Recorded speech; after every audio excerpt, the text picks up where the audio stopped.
100.5 KATT. I am Cameron Buchholtz, Rocklahoma 2019, here with Sebastian from Palaye Royale. What's going on, man? Nothing, just hanging out in Oklahoma. Right? Is this 2 years in a row for you guys, or did you skip a we year? played 2017, I believe. Okay. They all blurred together, but I remember you guys being here at some point. Yeah, we were here and we were playing side stage, so it's nice. We're on main stage. Indeed, yeah, you get to be really under the big shed stage. Yeah, it's exciting.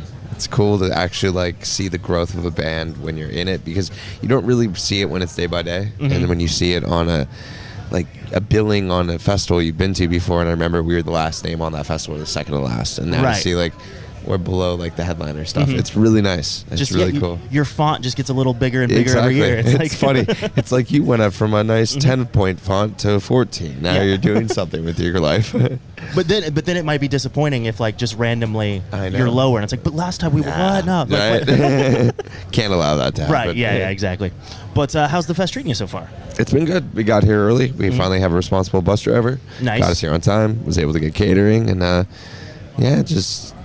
we were in the freezing cold just 5 days ago, and we were on a Canadian tour with Hailstorm. Gotcha. So it's funny to come back down and you're like, oh, this is what summer feels like again. And I'm still wearing suits, but we'll make it happen. Yeah, that's how it works. I mean, it looks like a relatively lightweight fabric suit. It's pretty light. Absolutely. Protects me from getting sunburned. There you go. I'm too pale for this, so. Fair enough. But now, how was the tour with Hailstorm? They're just the best. The most genuine human beings we've ever been on tour with. The only people that compared closely was Stone Sour. Okay. And every other tour is pretty, terrible human beings. Right. But for the most part, it's Hailstorm and Store Style. You see at that level of caliber of musicianship and, success, and they're just genuine human beings. We left that tour, and Lizzie gave us, flowers and pastries and all this really nice stuff and a bottle of champagne, and then we just played in Nashville a sold out show a few days ago, and she shows up.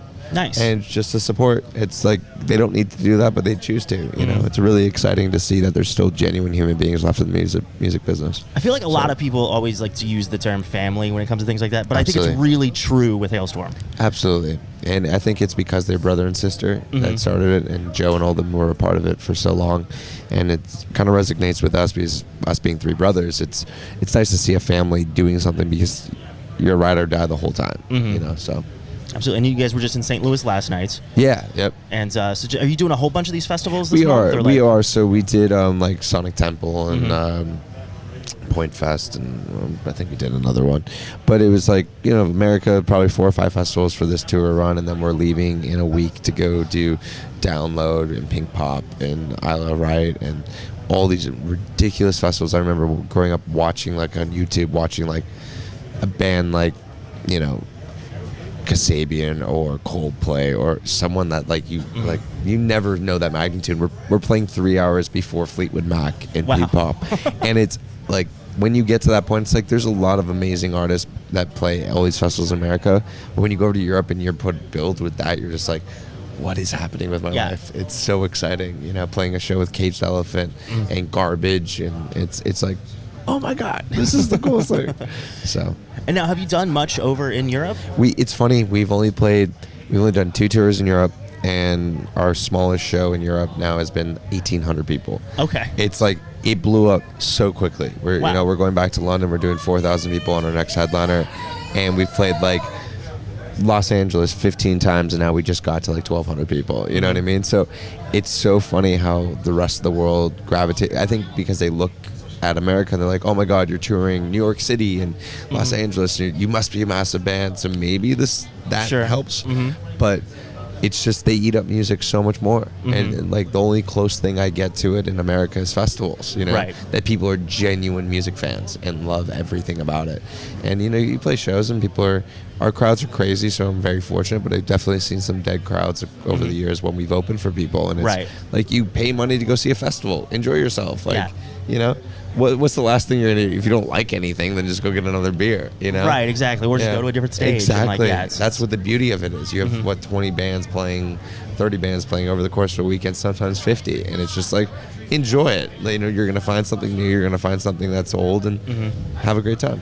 Nice. And now, This festival's kind of weird in that there's even stages in the campgrounds Yes. that like people. It's weird. They People- set up themselves. Yeah, they literally just like buy multiple campsites That's and cool. just set up a stage. I think people are here all week, and it's just like It's really cool to see that, because I think that's like there shouldn't be this center of like, if you're a part of it, you get to do this cool things, you know, like you're making room for people to be very much into your band by just being at a festival, you know? So sometimes it works out, sometimes it's really weird.